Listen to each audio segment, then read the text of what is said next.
안녕하십니까, 오은봉사입니다. 오늘도 먼저 시간에 이어서 조직신학 강의를 하도록 하겠습니다. 먼저 시간에는 교회론 은혜 방편을 이렇게 봤는데, 오늘은 제 7편 마지막 단락입니다. 종말론에 대해서 이렇게 살펴보도록 하겠습니다. 조직신학은 책은 굉장히 어렵게 이렇게 기록이 되어 있습니다. 마치 알면 안 된다 하는 식으로요. 그래서 제가 조직신학을 쉽게 해석했습니다. 아주 쉬운 용어로 선택해서 이렇게 해석한 책이 성경본을 안경입니다. 이 책을 보시게 되면 여러분들이 조직신학을 이해하는 게 쉽고 또 성경을 보는데 아주 쉽게 접근할 수 있게 될 겁니다. 자, 조직신학은 어려운 것 같지만 7단위로 되어 있어요. 제 1편, 제 첫 번째 단락은 서론으로 되어 있습니다. 서론에는 종교와 계시와 성경이 기록이 되어 있고, 제2편은 신론이 되어 있습니다. 하나님에 대한 거, 신론. 신론에는 존재와 사역이 있는데, 존재는 본질적으로 하나님께서 존재하시는데 그분이 이름이 뭐냐 할 때 이름이 있을 거 아니에요. 그래서 이름에 대해서, 그 다음 명칭이죠. 그리고 그 이름 가지신 그분이 성격이 있지 않겠느냐 해서 속성, 성격을 다루고 있고, 또 그분은 삼위일체, 하나님 중에 한 분이시냐 할 때 삼위일체 중에 한 분이시다 해서 삼위일체를 이렇게 다루고 있습니다.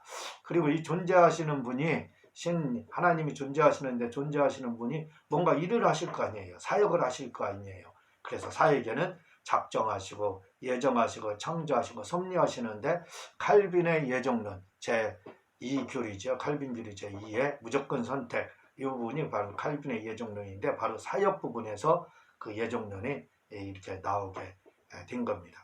그리고 제3편은 하나님이 사람을 창조했잖아요. 그래서 인간을 창조해서 인간론입니다. 3편은. 그래서 첫 번째는 원시 상태의 인간, 이건 곧 행위언약을 말하거든요. 그리고 제 상태에 있는 인간, 이것은 두 번째인데 구속 언약을 말을 합니다. 그리고 세 번째는 은혜 언약 안에 있는 인간, 이렇게 이야기를 세 부분을 다루고 있습니다. 그 중에서 칼빈 교리의 첫 번째 교리가 전적 분패거든요. 이 전적 분패가 어디에서 나오냐면 바로 제3편 인간론의 죄의 상태에 있는 인간, 여기에서 바로 전적 분패가 나오게 됩니다. 그리고 이제 하나님께서 인간을 창조했어요. 그런데 죄를 지었습니다. 타락했다 이거죠. 그래서 이 인간을 구원하기 위해서 어떻게 했어요? 예수님 보내줬다 이거죠. 그래서 제4편, 제4단락은 조직신학이 제4단락 기독론이 나옵니다. 예수님에 대한 부분이에요. 그래서 기독론이라고 하는데, 여기에는 네 가지로 또 이렇게 단원이 되어 있습니다. 제1장은 그리스도의 명칭과 본질. 예수님도 본질이 있고 이름이 있을 거 아니에요. 그리고 그분의 신분은 또 뭐냐, 또 그분의 직무가 뭐냐, 직분이 있을 거 아닙니까? 그리고 그분이 제4장, 그분이 오셔서 무슨 일을 했느냐, 속죄를 했다 이거죠. 근데 이 속죄의 범위가 어디까지냐 할 때 바로 칼빈 교리의 제3 교리인 제한적 속죄, 이 부분이 바로 제4장 그리스도의 속죄편에서 이렇게 나오게 됩니다.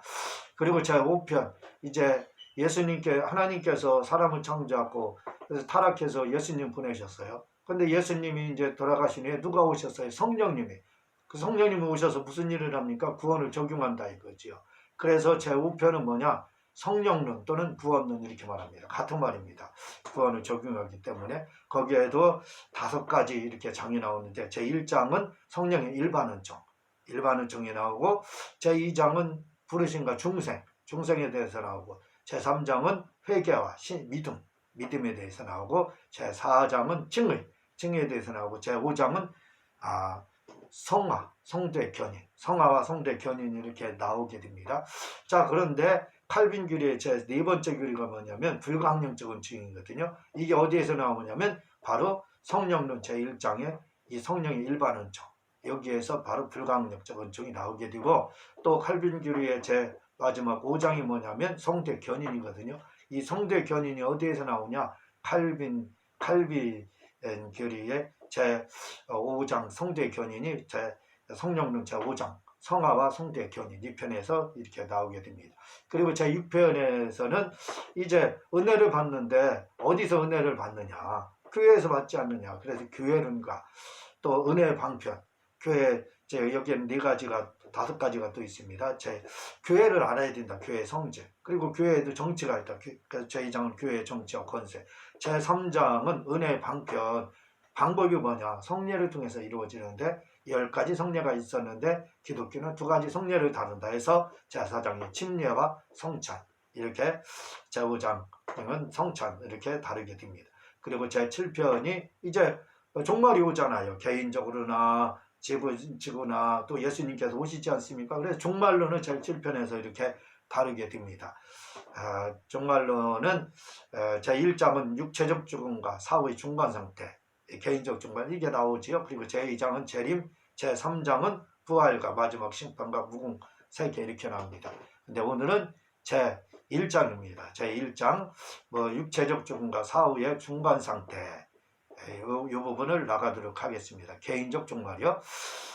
종말론에서는 제1장입니다. 종말론에서는 개인적 종말론과 역사적 종말론이 있는데 개인적 종말은 육체적 죽음과 사후의 중간 상태를 말하고 역사적 종말은 예수님의 재림과 천년왕국과 치유의 심판을 이렇게 말합니다. 자, 그러면 육체적 죽음 첫 번째 이제 육체적 죽음이라는 게 뭐냐? 육체적 죽음 거기에서 또 첫 번째 죽음이란 단순 죽음이라는 게 도대체 뭐냐? 여러 가지 막 달라요. 어떤 사람은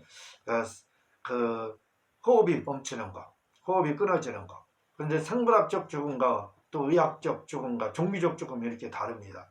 생물학적 죽음은 호흡이 끊어지는 거, 호흡하지 않는 걸 죽음이라고 보고 의학적 죽음은 심장이 멈추는 거, 맥박이 멈추고 하는 거. 그리고 종교적인 죽음은 뭐냐?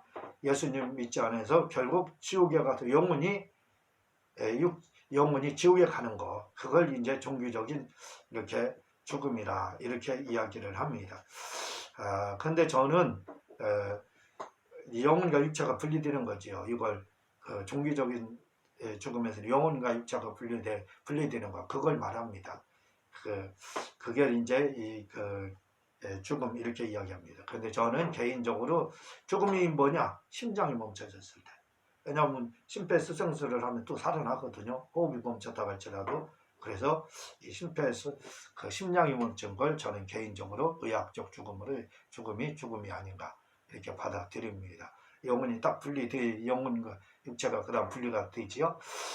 두 개는 거의 동시에 온다 보면 됩니다. 두 번째 죄와 죽음과의 관계. 두 번째 이제 육체적 죽음의 두 번째입니다. 죄와 죽음과의 관계. 팔라기오스파와 소키누스파는 인간이 죽기에 창조되었다 하나 성경은 죽음은 죄의 결과요 죄의 형벌이라고 말하고 있습니다. 사람이 죽기 위해서 창조되다. 많은 사람들이 그러죠. 그러나 어느 정도 이게 맞기는 맞지만 그러나 맞지 않습니다. 성경은 죽음은 죄의 결과다. 이렇게 죄의 형벌이다. 이렇게 이야기를 하고 있습니다. 그러나 또 이제 더 따져보면 또 죽기 위해서 하나님이 창조했다. 이 부분도 히브리서 9장을 통해서 볼 때 또 맞긴 맞습니다. 그 부분은 다음에 이렇게 말씀을 드리도록 하고 일단은 죽음은 죄의 형벌이다. 이렇게 기억을 해주시기 바랍니다. 죽음에 대한 거 육체적 죽음의 세 번째 신자에 대한 죽음의 의의. 성경은 육체적 죽음을 죄값이라고 말합니다. 아까 말씀드렸죠. 그렇다면 죄사함 받은 우리 기독교인들이 죄값을 치렀는데 이미 왜 죽느냐 이 말입니다. 이것은 거듭나지 않은 자들은 죽음이 죄값에 대한 형벌이지만 그러나 거듭난 신자들은 이제 죽음이 문제가 해결이 되는데 왜 죽느냐 이거죠. 근데 죽음도 뭐라고요? 성화의 한 과정이라는 겁니다. 왜냐하면 성도들은 이 죽음을 통해서 오만을 버리게 돼요. 그리고 겸손해지게 됩니다. 그리고 육체를 정욕대로 살지 않고 하나님의 뜻대로 살려가는 이 초심을 다시 찾게 된다 이거죠. 초심을 버리게 되잖아요. 그러다가 죽음을 통해서 초심을 찾게. 그래 성화의 한 과정으로 우리는 믿는 자들은 본다 이거죠. 참고로 말씀드리면 저는 말씀 아까 드렸지요. 개인적 입장에서는 펠라기오스파와 스키누스파가 주장하는 것과 같이 인간은 죽기에 창조되었다. 이 말을 저는 조금 인정을 합니다. 왜냐하면 히브리서 9장 27절을 보면 한 번 죽는 것은 사람에게 정하신 것이요 그 이후에는 심판이 있으리니 하고 있습니다. 이는 이 말씀은 원복음이거든요. 원복음은 원래부터 있던 겁니다. 원래부터. 하나님께서 창조, 천지 창조하기, 사람 창조하기 전부터 있었던 것을 원복음이라고 하는 거예요. 봐봐, 한 번 죽는 거 사람에게 이미 정했다 이거지. 언제? 천지 창조 전에 이미. 사람 창조 전에 이미 정했다는 겁니다. 그러므로 사람은 죽기에 창조된 것이 사실은 맞아요.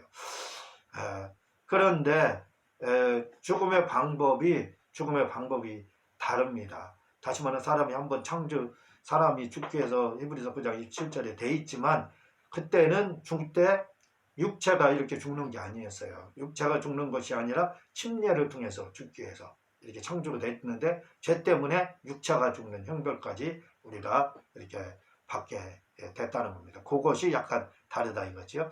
자, 이제 중간 육체적 죽음을 살펴봤으니까 이제 중간 상태 죽고 난 다음에 어떻게 되느냐 이 부분입니다. 사람이 죽으면 영혼이 부활하기 전까지 그 영이 어디로 가느냐에 대한 의견은 다양합니다. 그러니까 죽은 다음 그 상태, 그 중간 상태 이렇게 말합니다.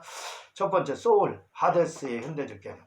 소울, 하데스, 음부지요. 누가복음 16장 23절에 보면 저가 음부에서 고통 중에 눈을 들어 멀리 아브라함과 그의 품에 있는 나사로를 보고 부자와 나사로 비유 나오잖아요. 28절 누가복음 16장 28절 내 형제 다섯이 있으니 저희에게 증거하게 하여 저희로 이 고통받는 곳에 오지 않게 하소서 하며 이렇게 말하고 있는데 누가복음 16장 23절에 저가 음부에서 이게 하데스 구약으로 하면 소울 이렇게 되어 있습니다. 소울, 하데스, 소울이 하데스 음부가 있다 이거죠. 그러면 음부의 반대 음부는 믿지 않는 사람들이 지옥 가기 전까지 최후의 심판 받기 전까지 영혼이 머무는 곳을 음부라고 합니다. 그리고 그 소울 음부라고 그래요. 그리고 믿는 자들이 최후의 심판을 받기 전까지 대기하는 장소는 바로 낙원이다 이렇게 이야기하는 거예요. 낙원과 음부는 그렇게 다릅니다. 파라다이소스 이 낙원이라는 의미는 페르시아에서 유래가 됐습니다. 소울과 하데스는 음부를 말하는데 어떤 사람들은 경건한 자나 악한 자나 할 것 없이 사람이 죽으면 그 영혼이 음부라 하는 중간지대로 내려간다고 합니다. 그들은 말하길 이곳은 보상이나 형벌의 장소가 아니라 모든 자가 가야 할 동일한 장소다 이렇게 말합니다. 그렇죠? 그렇게 말하지만 모든 사람, 믿는 사람, 안 믿는 사람 다 음부에 간다. 아니에요. 그게 아닙니다. 구약에서 음부는 파라다이소스 낙원의 개념이에요. 신약의 음부, 구약의 음부는 좀 다릅니다. 소울과 하데스는 같은 음부라는 뜻을 가지고 있지만 또 다릅니다. 왜냐하면 구약의 소울은 낙원의 의미거든요. 하데스는 예수 믿지 않고 죽은 사람들의 영혼이 거하는 것을 말하고 있습니다. 그러나 이는 성경과 일치하지 않습니다. 왜냐하면 누가복음 16장 23절 28절을 보면 제가 말씀드렸잖아요.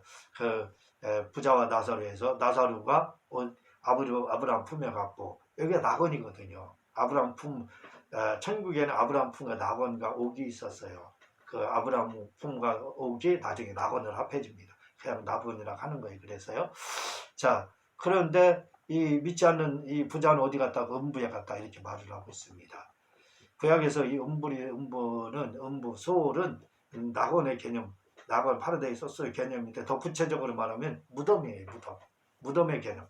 창세기 42장 38절에 이렇게 나옵니다. 그냥 소울은 무덤 이 상태라고 보면 되는 거예요.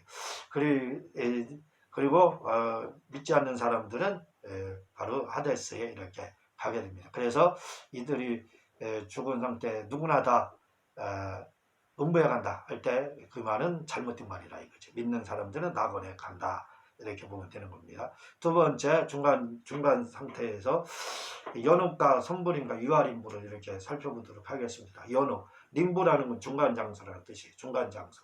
영혼이 중간 장소죠. 천국 가기 전까지 중간 머무르는 그 장소. 그걸 연옥과 선지림부와 유아림부 이렇게 나누거든요. 연옥, 첫 번째 연옥에 대해서 가톨릭에 의하면 죽을 때 완전한 자들의 영혼은 즉시 천국에 가지만 완전히 성화되고 이런 사람 천국에 가지만 믿는 사람들 중에 영혼이 완전히 정화되지 않으면 영혼이 정화 장소인 연옥이라는 중간 지대에 들어가서 영혼을 정화한 후 천국에 가게 된다고 합니다. 그런데 이때 만약 경건한 친척과 친구가 열심히 미사를 드리고 기도 생활을 한다든가 선행을 많이 하면 이 연옥이 연옥에 있는 기간이 단축될 수 있다고 이렇게 합니다. 이는 외경 마카비 2서 14장 42에서 45절을 근거로 시작되었으나 실제적 영향은 단테의 신곡에서 유래가 됐다는 겁니다. 1274년 제2차 리옹 공의에서 정식으로 채택되어 이때부터 본격적인 연옥 교리가 등장하기 시작한다는 겁니다. 그러니까 연옥이라는 건 뭐예요? 중간 상태인데 완벽한 영혼들은 천국에 이렇게 예수 믿고 완벽한 성화된 사람 가지만 그렇지 못한 예수 믿고 성화되지 않은 사람들은 연옥에서 거친다는 거예요. 그래서 거기서 정화가 되고 또 후세 사람들이 열심히 기도하고 미사 드리면 연옥으로 그 사람이 이제 바로 연옥에서 천국으로 간다 이 말입니다. 근데 이게 맞지 않는 말이지요. 그 연옥이라는 말이 나오지 않습니다. 성경에. 두 번째 선지림부라 림부라는 건 중간 상태라는 거죠. 자, 이 선지림부는 말 그대로 선조 조상 림부 중간 상태. 선지림부라는 말은 구약 성도들이 영혼이 주님이 죽으신 후 부활하실 때까지 영혼이 대기 상태로 있던 장소를 말합니다. 구약 성도들이 주님 부활하기 전까지 있던 장소, 그걸 말한다 이거지요. 예수께서 죽으신 후에 음부에 내려가셔서 구약 성도들을 해방시켜 주심으로 그들이 승리하여 천국에 들어갈 수 있게 되었다 이렇게 나오거든요. 그런데 지금은 이곳이 존재하지 않습니다. 베드로전서 3장 19절 20절에 나오잖아요. 그리고 사도신경에 십자가에 달려 죽으시고 이렇게 거기서 끝나지만 거기에 원문 사도신경에는 십자가에 달려 죽으시고 음부에 내려가시고 그 다음에 이렇게 그 다음이 나오고 있습니다. 자, 저가 또한 베드로전서 3장 19 저가 또한 영으로 헬라케 이렇게 되어 있습니다. 옥에 있는 영들에게 푸념하신 이 영이 사람의 영들에게 전파하시니라. 그들은 전에 노아의 날 방주 예비할 동안 하나님이 오래 참고 기다리실 때에 순종치 아니하던 자들이라. 방주에서 물로 말미암아 구원을 얻은 자가 몇 명뿐이니 겨우 8명이라. 그래서 그러니까 예수님 믿기 전까지의 예수님 오시기 전까지 구약에 있는 그 영혼들이 어디에 가 있었느냐? 영혼이 대기했느냐? 죽은 후에 음부가 아니라 이거죠. 어디에요? 소울에서 이 죽음은 소울이고 무덤이고 그러면서 영혼은 어디 힐락해 있었다는 겁니다. 옥에. 베드로전서 3장 19절에 그 말을 하잖아요. 영들에게 복음이 전파되었다. 그래서 이곳에 주님께서 가셔서 복음을 전해서 그들에게 기회를 주게 됩니다. 그래서 후에 예수님 믿고 구원을 이들이 받게 돼요. 그 지나간 버스 지금은 살아있을 때 기회지 죽으면 기회가 없잖아요. 예수 믿을 기회가. 그런데 신약은 지금은 기회가 없지만 죽고 난 다음에 기회가 없지만 구약에서는 죽고 난 다음에 기회가 한 번 있었습니다. 바로 이 베드로전 3장 19절 힐라케인 옥에 있는 영들 이들에게 주님이 3일 동안 가셔서 땅속에 있을 때 가셔서 복음 전해서 그들을 영혼을 구원했다 이거죠. 예수 믿을 기회를 한 번 더 줬다 이거죠. 그래서 지나간 버스 손들면 지금은 안 씁니다. 구원받을 기회가 없다 이거죠. 근데 그때는 지나간 버스가 손들면 한 번 택시가 왔어요. 섰어요. 그래서 결국 구원받을 기회가 한 번 있었지만 지금은 없습니다. 이게 이제 선지림부라는 거예요. 중간 상태에 다루고 있습니다. 그 다음에 유아림부, 유아들, 이 죽은 유아들의 그 중간 상태. 죽은 유아들은 어떻게 되느냐? 이것은 죄를 짓지는 않았지만 구원의 필수 조건이 영세를 받지 않아 천국에 들어갈 수 없는 유아들만 들어가는 영원한 중간 장소라고 합니다. 이곳에서 이들은 극심한 고통을 당하지는 않지만 선지림부와는 다르게 영원히 천국에 들어갈 수 있는 기회가 없다고 합니다. 선지림부는 언젠가는 시간이 문제지 천국에 들어갈 수 있지만 유아림부는 영원히 들어가지 못한다는 것입니다. 그래서 선지림부는 기회가 있어 들어갔죠. 믿으니까 예수님이 3일 죽은 후에 가셔서 복음 전했으니까. 근데 유아림부는 그런 기회가 없다는 거예요. 연옥도 기회가 주어지지만 유아림부는 죄를 짓지는 않았지만 예수님 믿지 않았대. 영생을 침례를 받지 않아서 천국에 못 들어갔기 때문에 이들이 있는 장소가 영원한 중간 장소인데 그렇다고 지옥도 아니라는 겁니다. 천국 지옥과 어떤 중간지대라 이거지요. 그런 장소에 믿지 않는 자들, 유아들은 간다는 겁니다. 유아림부. 그런데요, 고린도전서 7장 14절에 보면 믿지 아니하는 남편이 아내로 인하여 거룩하게 되고 믿지 아니하는 아내가 남편으로 인하여 거룩하게 되나니 그렇지 아니하면 너희 자녀도 깨끗지 못하니라. 그러나 이제 거룩하니라. 봐봐요. 자녀들이 믿게 되면 부모가 믿게 되면 그 자녀의 영혼이 어떻게 된다고요? 예수님 믿지 않고 죽었다 갈지라도 영혼이 깨끗하다는 겁니다. 거룩하다는 거예요. 봐봐요. 그렇지 않으면 너희 자녀도 깨끗이 못하리라. 그러나 이제 거룩하니라. 이제 거룩하다 이거죠. 남편과 아내가 믿기만 하면은 그 아이가 예수님 믿지 않고 죽었다 할지라도 영혼이 깨끗하다는 겁니다. 거룩하다는 거예요. 왜? 자녀는 애기였을 때는 엄마 아빠의 그 영혼이 얽매여 있어요. 그래서 엄마 아빠의 그 자기 믿음이 아니라 엄마 아빠의 믿음에 의해서 그 유아들은 믿는 자들은 부모가 믿기만 하면 낙원 파라다이소스 그 낙원에 갔다가 최후의 심판을 거쳐 천국에 가게 되는 겁니다. 그러나 믿지 않는 자들은 분명히 여기서 말을 합니다. 믿지 않는 자들의 자녀들, 유아들은 지옥에 가는 거예요. 유아림부가 아니라 지옥에 가게 되는 겁니다. 성경이 그걸 이렇게 말을 하고 있습니다. 자, 이제 세 번째 사후의 영혼의 의식, 사후의 세 번째 이제 영혼의 의식. 사람이 죽은 후 육체는 무덤에서 썩으나 영혼은 믿는 자는 낙원에 가고 믿지 않는 자는 음부에 가게 됩니다. 말씀드렸죠. 후에 주님이 재림하면 이제 믿는 자의 영혼은 공중재림과 지상재림과 천년왕국에 참여하게 되고 안 믿는 자의 영혼은 천년 동안 자게 됩니다. 지상재림 딱 하면 잠자기 시작해요. 천년 동안. 물론 믿는 자들 중에도 낙원에 있는 자들은 천년 동안 지상재림할 때 자게 됩니다. 그리고 이제 최후의 심판을 거쳐 지옥과 천국에 이렇게 가게 됩니다. 이것이 성경에서 말하는 영혼의 중간 상태입니다. 이런 영혼의 중간 상태를 주장하는 설은 여러 가지 있습니다.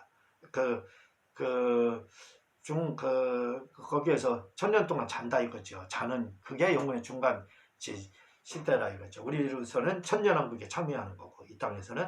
그리고 나머지 천년왕국에 참여하지 못한 불신자나 믿는 자들은 그들은 이제 영혼이 잔다 이거죠. 이게 사후의 영혼의 중간 단계입니다.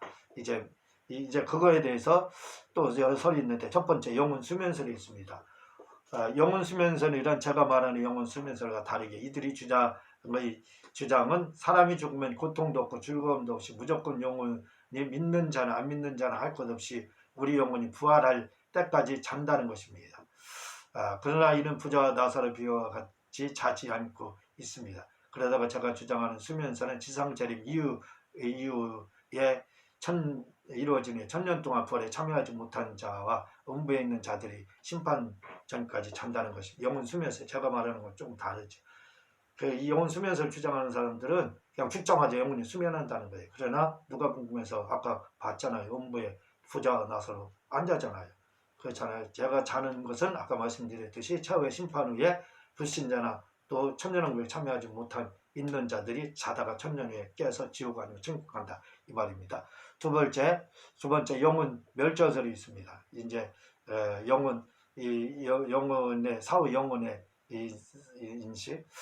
둘째로 영혼 멸절설. 이 멸절설은 구원받은 자의 영혼에 대하여 말하는 것이 아니라 구원받지 못한 악인의 영혼에 대하여 말하는 말로 이들은 악인들이 죽으면 영혼이 존재는 하지만 영혼이 의식 없는 비존재, 존재감이 없다 이거죠. 의식이 없는 상태에게 마치 멸절들과 같은 상태가 된다는 것입니다. 그런데 만약 이들이 주장처럼 영혼이 의식이 없는 상태로 존재하게 되면 그러면 예수님 믿을 필요도 없고 천국 지옥도 다 필요 없습니다. 왜? 고통이 없기 때문에. 그렇잖아요. 영혼 멸절이면 영혼이 없어졌다. 그러면 천국 지옥 뭐가 필요해요? 예수님 믿으나 안 믿으나 똑같죠. 물론 악인에 대한 이야기지만 악인들이 영혼이 멸절돼서 없어져 봐요. 그러면 천국도 필요 없고 지옥도 필요 없고 다 똑같은 겁니다. 멸절됐는데.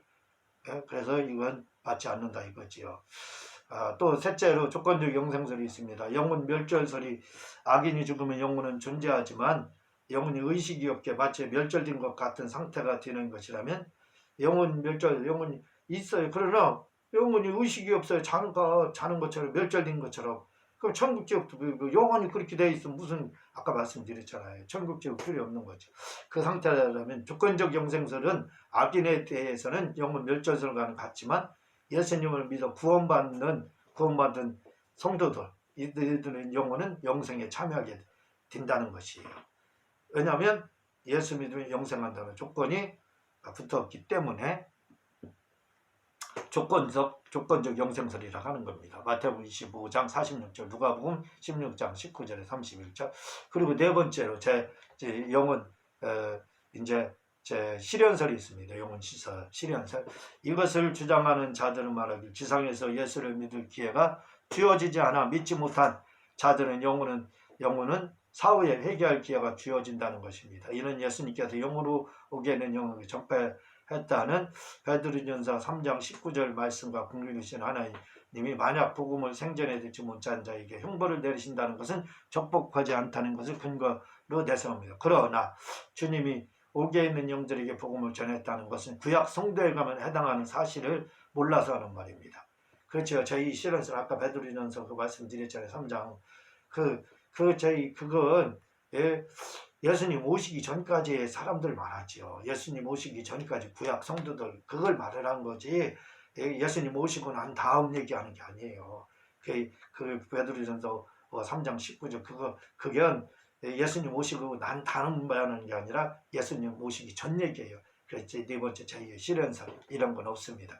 제가 말씀드렸지만 사후 영혼의 의식은 이제 공중재림, 지상재림하면 그 천년왕국에 참여했던 사람 성도들은 천년왕국에 참여하고 또 참여하지 못한 신자들과 그 불신자들은 천년 동안 잔다. 이게 영혼의 중간 상태입니다. 성경에서 말하는. 자, 그리고 재림에 대해서 이 부분은 다음에 이렇게 나가도록 하겠습니다.